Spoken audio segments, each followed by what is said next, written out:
welcome back to The Rundown. I will be your host today, Craig DeLuz, coming at you from the West Coast, the left coast, on the other side of the Iron Curtain, otherwise known as the Sierras, and we are at SHOT Show 2026 at the Imperium Strategic Group Mobile Studio, having a good time in Las Vegas, talking all guns, all the gun time, and, you know, talking other stuff, but mostly talking about guns, and just want to say happy Hump Day. Mike. What day is it, Mike? It's Hump Day. Hump Day! It's Hump Day. Hump Day!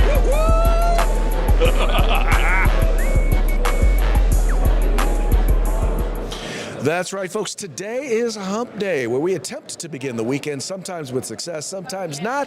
But as I like to say, the fun is all in the China. And since we're in Vegas, let's just put it this way. This is kind of all business during the day. It's kind of like a mullet, all right? Being here in Vegas is like mullet. So during the day, we're all business, right? We're the business in the front. But let the sun go down. That's right. 5 o'clock, this place shuts down, and we go and we become the party in the back, having a good time all evening. And then we just come back the next day and we do it all again. But we're going to have a really good time.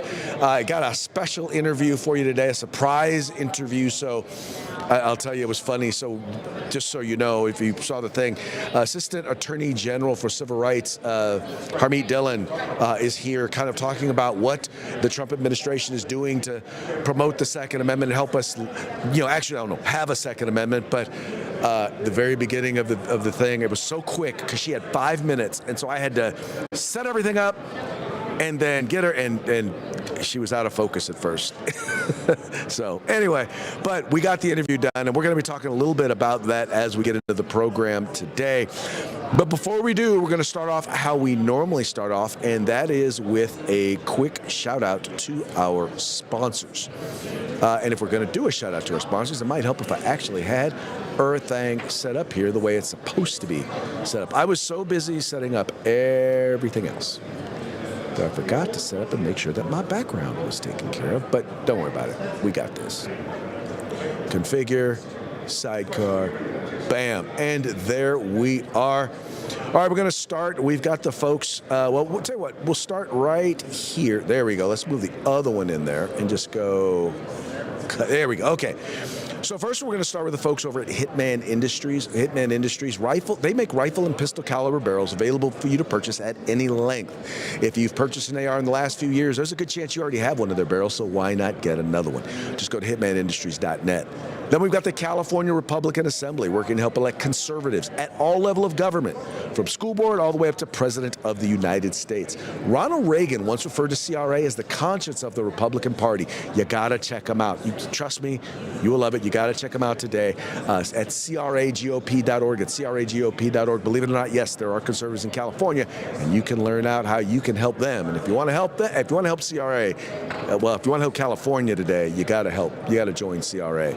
And then we've got the best in concealed carry tactical holsters available on the market at hogholsters.com. That's HAWG holsters.com, because they like helping Americans wear guns. They like it so much, they're going to give you a holster on discount. All you have to do is enter the discount code, The Rundown. All caps, one word, just like it is right up there, and you're going to get your hog holster on discount. And then finally, we've got the place where you can find all things tactical except the gun. Whether you're looking for tactical pants, whether you're looking for hats, whether you're looking for sights, whether you're looking for, whatever it is, they have all things tactical except the gun at uscombatgear.com.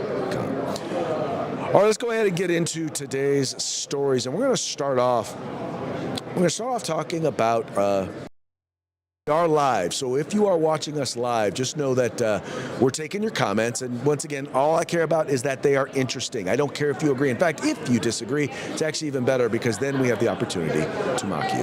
Oh wow, is that a mocking bird?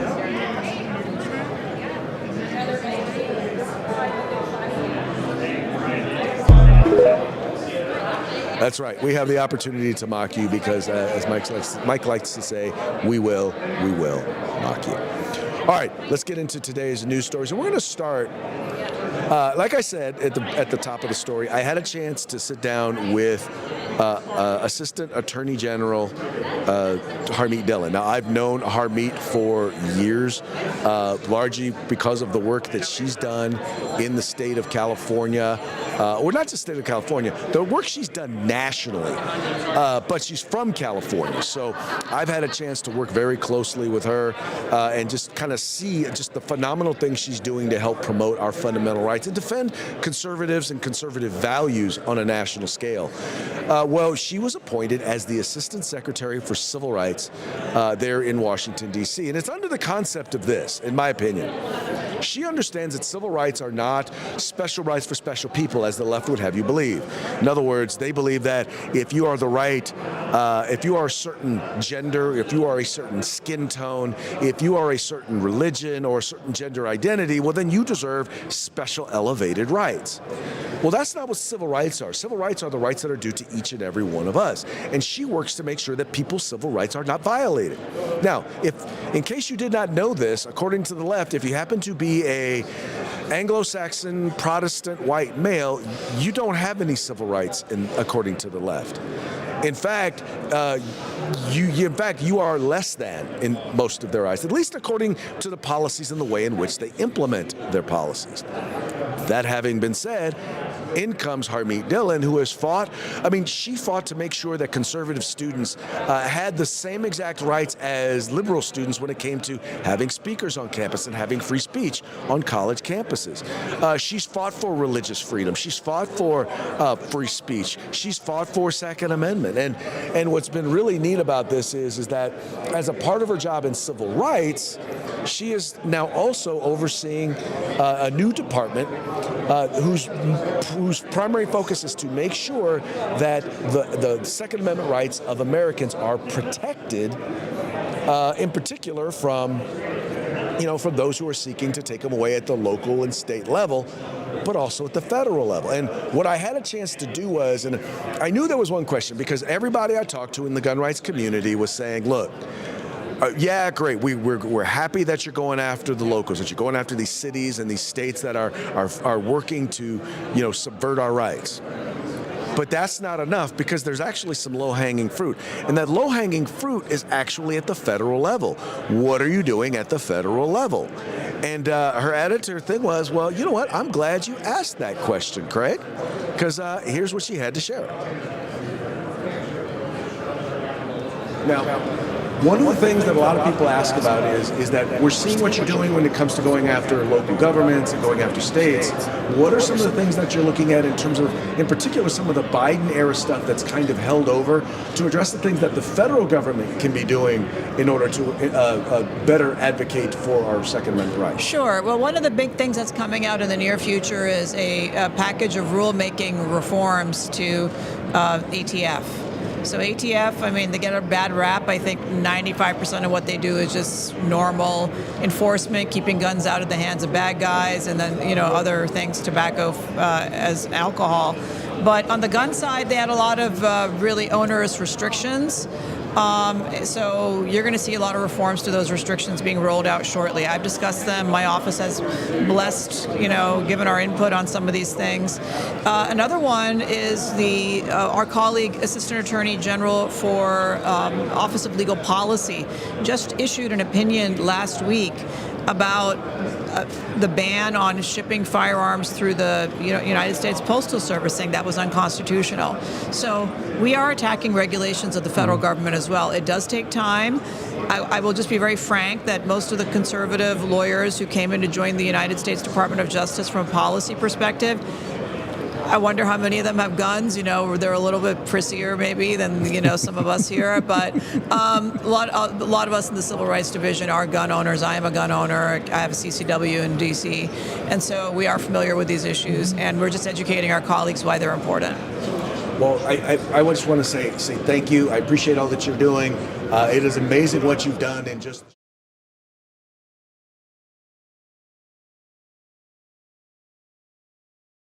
There we go. I turned the audio down because I didn't want you guys to get all of the background noise here. But so as you can see, there's stuff that's going on. And the first thing she's going to be doing is, as she noted, they're addressing the rulemaking process. And hopefully what that means is is that then once the rulemaking process has been reformed, then they're going to go back and they're going to start changing some rules. And I think that's going to be the process and the direction in which they're going to be heading. As I think many of you out there agree, it's the low-hanging fruit. It's the stuff that needs to be done. And again, we want it all done like speedily and all of that right now, but there's some things that take time because there's got to be a process. And if there's one thing I know about Harmeet, she believes in making sure that the process is done right so that, well, it's done right. Right? If you don't do the right process, then the things aren't done right. Now, in the end, none of this matters if it's not codified in law, right? Because the next administration can come right in and make all the same changes. That's why I keep telling people, for those of you out there who think we don't have to do anything else, we got Trump as president now and he's changing all these things, that's great and wonderful. How many of the things that the president has done have been codified in law? The one big beautiful bill, which means the tax cuts are there, right? The removal of the tax stamp is there because the NFA tax stamp and that $200 fee, that's gone. But what are some of the things? Anyway, that's my point. My point is we have to work to help elect enough people at the, in the Senate. We need a 60-vote majority, and we have to hold on to the House. And when I say hold on to the House, we know that there's a few anti-gun folks who call themselves Republicans there in the House. We need to address them as well. So if you're not pro-Second Amendment and you're a Republican, then you need to be replaced by a pro-Second Amendment Republican. How about that? Shouldn't be hard to find one. Most of us who claim to be actually are, but we do have some folks who aren't. But anyway. That was just really good news. And I realize that's not breaking news, but I know that's a question every time I talk about this new agency. That's a question that every gun rights person asks. And here you have at least two concrete examples of things that are happening now. And keep in mind, this department's only been open for like 3 months. So once again, I expect big things. Harmeet is definitely on our side. And I think she has a little bit more faith in Pam Bondi than I do, but all that having been said, I think that things are headed in the right direction when it comes to our gun rights at the federal level. All right, that now brings us to our next story, and our next story is kind of interesting because this would have been our lead story. Not because, it happened last week. It happened over the weekend, right? You guys probably heard about the protests that took place where Don Lemon and a group of agitators decided to go into a church during church service and interrupt the service. So they're not protesting on the street outside the church. They're not protesting in the streets. They're not protesting on the sidewalk. They were actually in a church protesting. And here's some of what they were doing.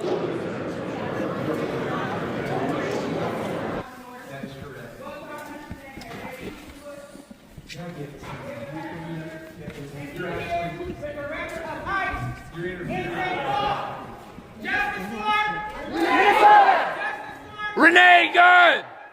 Renee Good! Renee Good!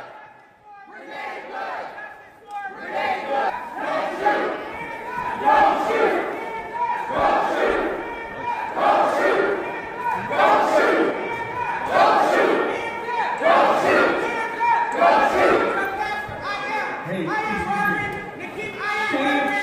Don't shoot! Where are you? Where are you? Where are you? Where are your people? Why are you not at Whipple every day fighting for the humanity, standing for our people? Where are you? You drink your coffee, you got your jewelry, you have your nice clothes, but what do you do? What do you do to stand for your Somali and Latino communities? I'm not going to comment. You have no comment, exactly. Say your name! Say your name! Renee! Now, that's just some of the stuff that they were doing. Now, imagine that. Imagine just going into, once again, private property, because the church is private property, going in and actually, violating the church service. And here's the funny part, is not only that, but then you have guys like Don Lemon who are basically, in the midst of it saying, well, you know what? Tough. What do you think of this? I mean, this is unacceptable. It's shameful. It's shameful to interrupt a public gathering of Christians in worship. So, But there are folks who will that's what, I have to take care of my flock. and Okay, my but listen, family. we live in there's a constitution, the First Amendment to freedom of speech and freedom to assemble and protest. We're here to worship. We're here to worship Jesus because that's the hope of these cities. That's the hope of the world is Jesus Christ. I want to be That's very what we're respectful. here. Please don't push me. We're here to worship Jesus. Yes. That's why we're here. Okay, that's why we're here. That's what we're about. Don't you think Jesus would be understanding and We're about love these folks? We're about spreading the love of Jesus. But did you try to talk to them as a No Christian? one is willing to talk. Okay. I have to take care of my church and my family, so I ask that you actually would also leave this building. You don't want us to Unless you're here to chronicle worship. whatever. Unless you're here to worship. I'm always worship. I'm a Christian. We're here to worship. We're here to worship. Okay. Thank you very much. So here's a guy, he's claiming to be a Christian, which anybody who knows Don Lemon knows that there's one very part of his life that is not very Christian-like. I won't get into it, but here he is interrupting a church service. I mean, like they're literally in the middle of their service. Talking about, well, we have a right to protest. Well, no, you have a right to protest in public property. You do not have a right to protest on someone else's public property. But see, he's not the only one who feels that way, because apparently the attorney, apparently the attorney general for the state of Minnesota seems to basically believe, the church, right, does not have a right to be able, the people at the church have no right to be able to worship or to have their right to exercise their free speech honored. Or investigate you. So I wish in a normal time I would say no. I'd say this is First Amendment activity. In time like this, it's just really difficult to say because the only one thing is clear. If Trump likes you, you can do no wrong. If he doesn't, he's going to use every weapon he can against you, including our criminal justice system.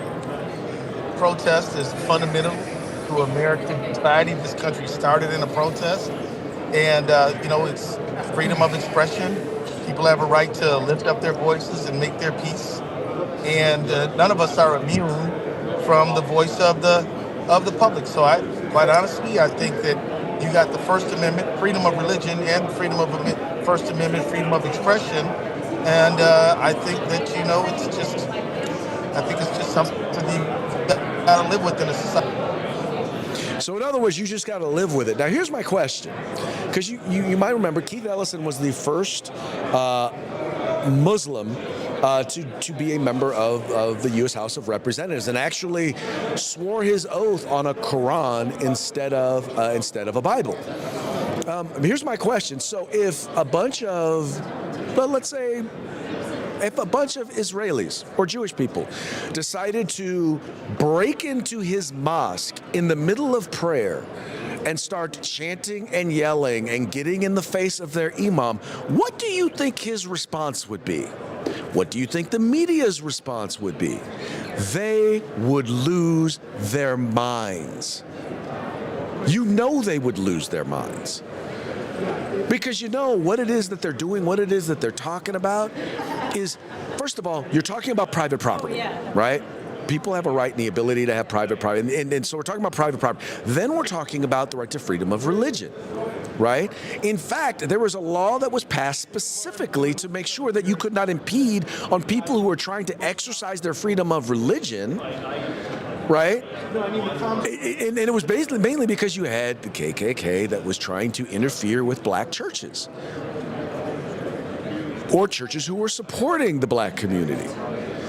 Well, now, clearly, this law, and by the way, it wasn't written specifically only to apply to the KKK, but who thought that there would be a group out there that would actually do that and do it against, once again, Christians?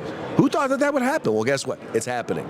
And it's happening by another group of racists, and that's the BLM, the ICE, the BLM, all of that crowd, because you heard the hands up, don't shoot, right? The myth that we all know never really happened. We know that Michael Brown never actually had his hands up. By the way, we also know that Renee Good never actually had her hands up. Anyway, But yeah, it's just crazy that they would actually defend this sort of behavior. I'm sorry, it's reprehensible. And the very fact that there are people on the left who think that it is okay, then yeah, they need to be prosecuted. People need to understand this is not legal behavior. This is not appropriate. Because here's the thing I don't want. I don't want our folks to go in. Like I said earlier, I talked about like either Jews or Christians going into, or Proud Boys going into a mosque. I don't want that. I don't want that at all. But when you make it so that if it can happen to this group, then it can happen to this group, right? If what's good for the goose is good for the gander. And they seem to forget that as you start to approve this stuff and make this stuff okay, well then that means that it's not just okay for you, it's okay for everybody. All of us get to partake and be a part of that discussion, right? Right? Are we right? Right? Yep. I think we're all in agreement here. All right, moving right along. U.S. drug overdose deaths plummet as Trump secures the border. This is one of the dirty little secrets. So since Trump secured the border, crime is down, way down. It's like down since pre-pandemic, right? Drug overdoses is way down. Murder is way down.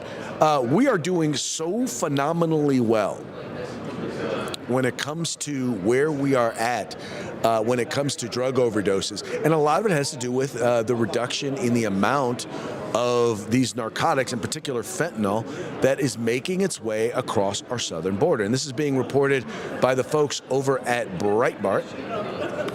It says here, U.S. drug overdoses plummet as Trump administration cracks down on border.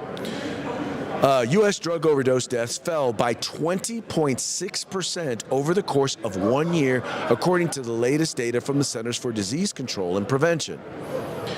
Meanwhile, Louisiana, Florida, Virginia, New York, Vermont, Wyoming, and the District of Columbia saw more than 30% decreases in drug overdose deaths. The data examines U.S. deaths from August 2024 to August 2025, as the Biden administration increased border enforcement near the end of his term, amid heavy criticism. Before President Trump took office last year, after which the decline in drug overdose deaths accelerated. Quote, the fall begins at the end of the Biden administration, but the question is, was it in anticipation of a tough-on-crime president coming in? Joseph Gallagher, I'm not even going to pronounce his name, we'll just call him Joe, retired NYPD sergeant and adjunct criminal justice professor at Penn State Lehigh Valley, told Fox News. Securing the borders has a lot to do with the drop, he added. Less chance for drug dealers and their mules to bring drugs into the country. The CDC noted that the data is provisional due to some causes of death still being investigated. Anyway, the point that I think is important here, the point that's being made is, first of all, a lot of it you've got Biden trying to take credit for. Well, all Biden did was reinstitute things that worked under the Trump administration. They're in the final quarter of his presidency. He basically stopped letting people in and started actually doing some things. And then when Trump came in, you saw there was a 96%, let me say it again, a 96% reduction in traffic at the southern border from illegal immigrants. So he shut it down. And as he shut it down, Border Patrol agents were then able to focus on these drug interdictions, to focus on making sure that fentanyl wasn't getting into the United States. And as fentanyl is not getting in the United States, it's not killing American citizens. But he won't get credit for it. The left will never give him credit for it. I don't understand this with the left. It's like they are insistent that things are so horrible and so bad. And I keep thinking to myself, let's see. Crime is way down. Homicides are way down. Unemployment is down. Inflation is down. GDP is up 5.5%. GDP is on its way up, right? Stock market is breaking away. Stock market, it's on its way up. It had a quick dip the other day, and it's on its way back up. I don't understand what it is that the left want. Well, I know what it is. They want to be in power again, and they don't care that things are going well for so many Americans. They really don't. They don't want you to do well. They want to be in control so that they can take from you and give to, well, the people who voted them in office. That's what their goal is. And once again, they are not going to be happy unless you are unhappy. The American people are unhappy. They need you to be. They need you to be unhappy because, well, and they need the economy to not doing well. They need for crime to be high because that's the only way in which they can stand a chance of getting gaining power again. That's the word I was looking for. Anyway, Newsom's Davos debacle. Oh my God.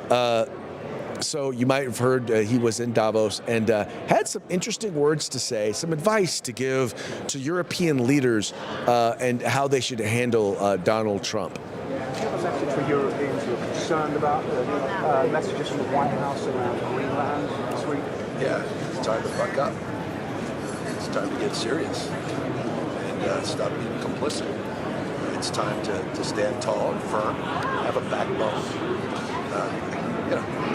It's seen this in the United States. The supine Congress playing both sides. Say one thing on a text or tweet, another publicly. It's time to have principles. It's time to stand tall and strong. Does that mean it's time to stand united? You make that determination. I don't make that determination. Well, when you say standing strong, what do you mean? I can't take this complicity. People rolling over. I should have brought a bunch of knee pads for all the world leaders. I mean, handing out crowns and this is pathetic. Nobel Prizes that are being given away. I mean, it's just pathetic. And I hope people understand how pathetic they look on the world stage. I mean, at least from an American perspective, it's embarrassing. So what should Europe be doing? You should decide, the Europeans should decide for themselves what to do. But one thing they can't do is what they've been doing. And they've been playing. This guy is playing folks for fools. And it's embarrassing. Europeans think this is diplomacy and this will ultimately Well, this is work. diplomacy with Donald Trump. He's a T-Rex. You mate with him or he devours you. One or the other. It's hysterical to listen to Gavin Newsom because now I want you to keep in mind this is a guy who continues to go back to the federal government and beg them for money for all of his liberal left-wing pet projects like the bullet train, right? The bullet train that's now been, I think it's in its 13th year of construction, and they still haven't built anything. They've spent over something like $100 billion. They spent tens of billions. The budget now is well over $100 billion, and that's to take it from Barstow to Bakersfield to Barstow, I think, something like that. But okay, no, that's probably not it. That just sounds funny. Anyway. But this meltdown that he has, keep in mind that the left, all they have is being anti-Trump. That's literally all they have, and it's worked for them in the last election in that it wasn't as much of a landslide in some places as they thought it would, as Republicans thought it would be. This upcoming election, they believe that by being anti-Trump, that's how they're going to take over majority. They're going to take over a majority in the House. They know they have no shot in the Senate. Senate's done. They're not going to. The question with the Senate is, can Republicans get a 60-vote majority? Can they get basically enough votes to be able to close debate on things or to get cloture, to vote down the filibuster or end the filibusters? Anyway. He is just, Gavin Newsom is first of all, he's a lying liar. He's very good. He's very good at answering questions that no one asked. It's actually kind of his thing. He gets up and he just, once again, flat out lies about just about everything. I mean, there's not much that he does not lie about. But once again, in the end, once again, I'm just real interested to see how everything winds up going down. In terms of the next election, in terms of the next presidential election. I think this made him look very bad, and especially when you talk about Greenland. The one thing, one thing my buddy Earl here brought up to me as we were talking about Greenland was he noted, he said, whatever you think about how Trump has handled it, and he's been kind of a, forgive my French, he's been kind of a jerk about it, or I used a different word, a Richard. He's been a bit of a Richard about it. He's got everyone thinking about the importance of Greenland now. Even Europe. I mean, Europe's, okay, yeah, granted, they said like 34 troops, but strategically, the importance of Greenland to the United States in particular, it's vitally important. And now all of a sudden you've got Denmark, you've got NATO, you've got all of these folks now are coming together and talking about, look, Mr. President, you don't know, you're not going to get Greenland. We're going to protect Greenland. Now, they're not just protecting Greenland from us, because if they were, they would have sent probably more than 34 troops. No, I didn't say brigades. I didn't say armies. I said 34 people. That's how many they sent to fortify Greenland's defense. Anyway, but people are now actually focused on the importance of it. Now they're saying, we want a partnership with you, Mr. President. Oh, okay, let's partnership, right? Do you think he immediately, I mean, I love how, like, today, in all of the news media, they were talking about, all of the headlines were, Trump backs down from military action in Greenland. And I just want to ask you, when did President Trump say that he was going to use military action? He was asked if he was open to that, and all he said was, well, I'm not ruling anything out. That's literally all he said. But they're all acting like the invasion was planned, like he was planning on invading Greenland.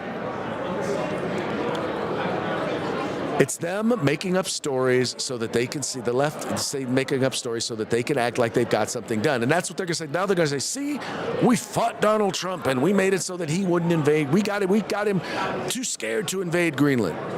No, he never said he was invading Greenland. Never said it.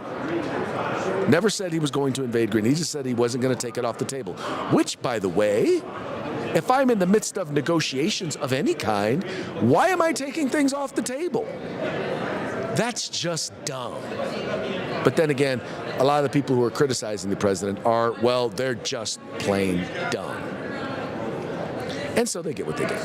All right, folks, that now brings us to our parting shots. Parting shots are brought to you by Hog Holsters. All you have to do is go to hogholsters.com and you can get your Hog Holster on discount. Today, I'm going to be honest with you, because I had that interview last minute. Today's parting shots, well, it's going to be a list. I know y'all loves the lists. And I like the lists as well. I like doing lists because, well, they're easy, and I know that you guys like them. So today's list, once again, from the Babylon Bee, and it's ICE protesters reveal the next 9 places that they will attack. Let's see, we're going to start here with, the first place is Chuck E. Cheese. Time for those privileged kids to feel uncomfortable for once. Then number 2. A rehabilitation center for injured baby koalas. Not one baby koala has spoken out against ICE. Yeah, because, well, they can't speak, but okay, let's ignore that. A local orphanage, obviously to punch orphans in the face. A WNBA game, no witnesses means no crime. Oh, that's funny. Grandma Maggie's funeral. She gave a heart reaction to a Department of Homeland Security post on Facebook. She must never know peace. Number 6, a random hospital ICU waiting room. People there are already uncomfortable, which is the goal of protest, so it's an easy win. Waffle House, the hungover crackhead punching the waitress might join the cause. Oh, so that's a recruiting trip right there. Daycare for special needs children, that's number 8. Wait, this is just a front for Somali money laundering. Oops. Okay. And a mosque. Oh, wait, never mind. Those are off limits. And that just, once again, goes to the point that I made earlier about how these folks, it's selective. They only would have an issue if it was a mosque that you were seeking to protest that. Anyway, folks, that brings us to the end of our program. But before we go, we're going to give one more quick shout out to our sponsors. We have Hitman Industries, rifle and pistol caliber barrels available for you to purchase at hitmanindustries.net. We have the California Republican Assembly, the conscience of the Republican Party. Please visit them at cragop.org.